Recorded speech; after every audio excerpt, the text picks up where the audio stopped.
em Salmos de número 46. Salmos de número 46, versículo número 1.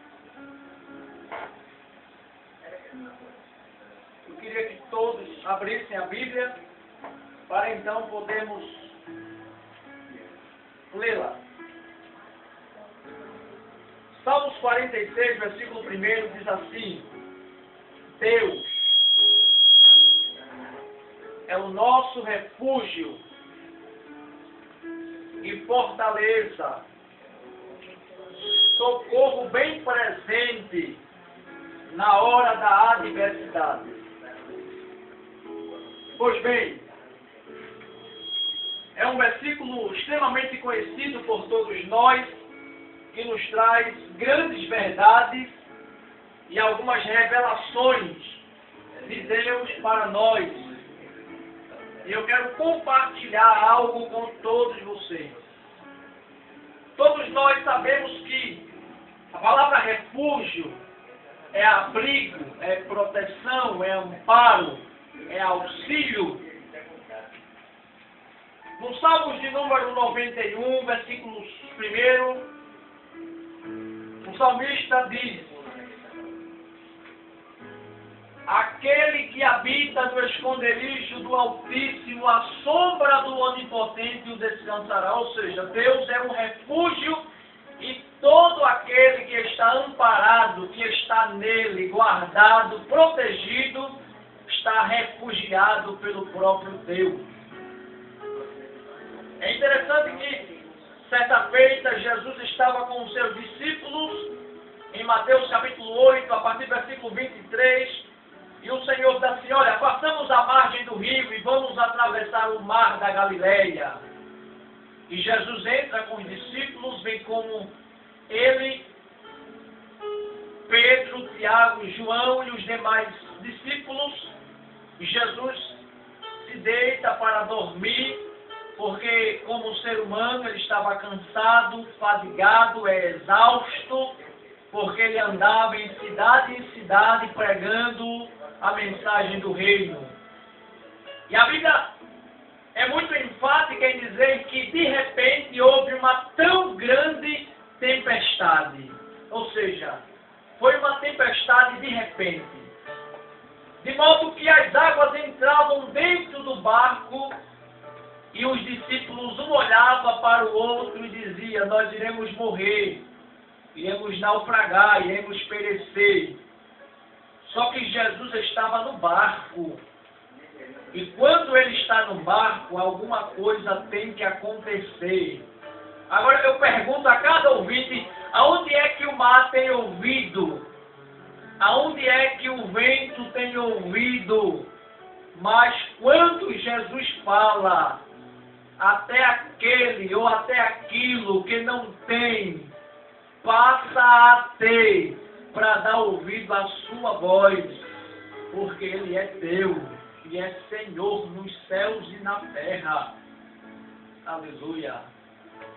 E Ele se levanta e diz: mar, aquieta-te, vento, cala-te. E a Bíblia diz que a partir daquele momento houve-se uma grande bonança, ou seja, aquilo que era tristeza, amargura, sofrimento, choro, lágrima, Jesus transformou em alegria, porque aquele que está debaixo das suas asas ou da sua proteção é guardado de tudo e de todos, porque Ele é refúgio. Aí eu faço uma pergunta a todos os ouvintes: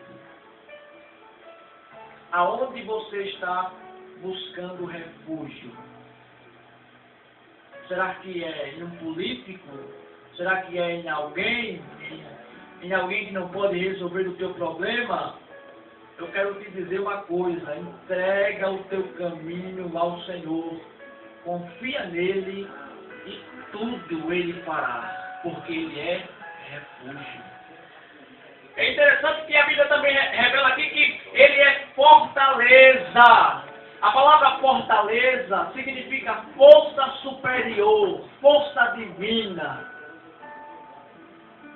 Há momentos em nossa trajetória cristã que as forças se acabam. Há momentos que a fé vai lá para baixo. Há momentos que nós nos arrastamos, sofremos. Parece que Deus nos abandonou. Aí eu lembro do profeta Elias. Quem era Elias? Elias era um dos maiores profetas da Bíblia. Um homem que tinha uma intimidade com Deus extraordinária. Era um homem que quando falava, a sua palavra se cumpria na íntegra. Quando ele disse a Acabe, segundo a minha palavra, não vai chover e nem tampouco vai cair orvalho. Ou seja, não foi Deus quem mandou, foi Elias quem falou, segundo a minha palavra, segundo eu estou dizendo. E da forma que Elias falou, se cumpriu na íntegra. Elias era um homem tão ousado, tão cheio de Deus, que somente ele teve a capacidade de desafiar 450 profetas de Baal, homens comprados. E Elias sobe ao Monte Carmelo, levanta um altar, junta as 12 pedras que representavam as 12 tribos de Israel e lança um desafio para os profetas de Baal. E Elias diz assim, olha, clame primeiro, porque o Deus que responder com fogo, este é o Deus verdadeiro. E a Bíblia revela que aqueles 450 profetas de Baal passaram toda a manhã clamando e gritando, Baal, responde-nos, Baal, responde-nos. E nada de Baal responder. Sabe por quê? Porque o Deus do mundo é morto. Tem boca, mas não fala. Tem pé, mas não anda. Tem mão, mas não apalpa. Tem boca, mas não consegue pronunciar palavras nenhuma. Mas o Deus de Elias tinha convicção que era um Deus vivo, um Deus poderoso, um Deus tremendo, e é o Deus da igreja. E eles se rasgavam, se cortavam, de modo que o sangue descia sobre o altar deles, e a Bíblia diz que nada houve, e Elias zombava deles, dizendo, talvez o Deus de vocês estejam viajando, dormindo, clame mais alto! E nada de Baal responder. Passou de meio-dia, Elias disse, esperem, agora é minha vez de clamar.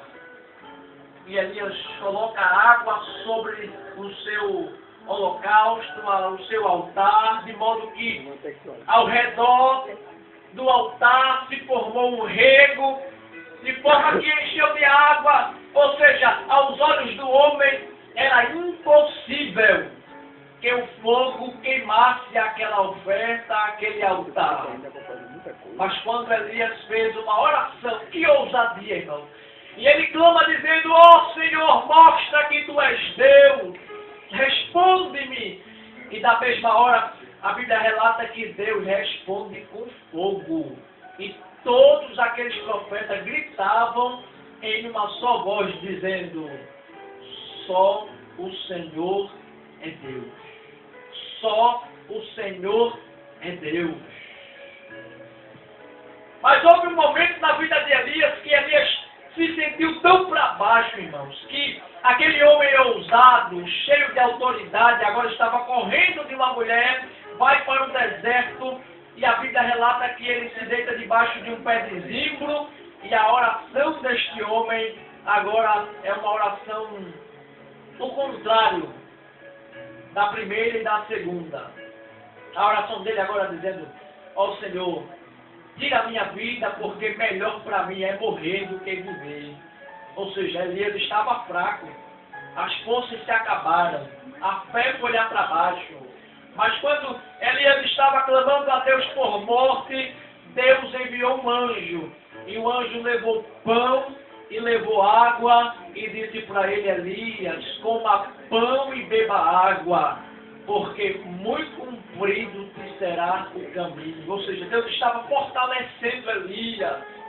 E nesta tarde, Deus não mandou anjo, mas Ele enviou o seu Espírito Santo para que através da sua palavra, você que está me ouvindo agora, seja alimentado, alimentada. E Ele manda dizer para você, para cada um de você, coma pão e beba água, se erga, porque o que eu tenho para realizar na tua vida é muito mais além, vai muito mais adiante do que aquilo que você imagina. Para encerrar a palavra, eu quero contar aqui uma reflexão para corroborar com a mensagem que eu estou transmitindo nesta tarde. Um pastor norte-americano estava enfrentando problemas, lutas, e ele orando para que Deus desse força a ele, fortalecesse ele. O Senhor falou para ele e disse: acorda de manhã, está vendo aquela rocha ali próximo à sua casa? Ele disse: sim, Senhor, eu estou. E o Senhor disse para ele: empurra aquela rocha. E de manhã cedo ele acordava e empurrava a rocha. De meio-dia ele ia lá e empurrava a rocha. De noite ia lá e empurrava a rocha. 2 anos depois, ele ficou chateado com Deus e disse: eu não vou mais empurrar rocha nenhuma. O Senhor mandou eu empurrar essa rocha e eu não consegui afastar ela do lugar 1 milímetro sequer. E o Senhor falou para ele e disse: olha para as tuas pernas. E ele olhou para as pernas e o Senhor perguntou: estão mais fortes? E ele disse: é, Senhor, estão. Olha agora para os teus braços. Estão mais fortes, mais resistentes? E ele disse: sim, Senhor, estão. E o Senhor disse para ele: em nenhum momento eu lhe prometi que você tiraria a rocha do lugar.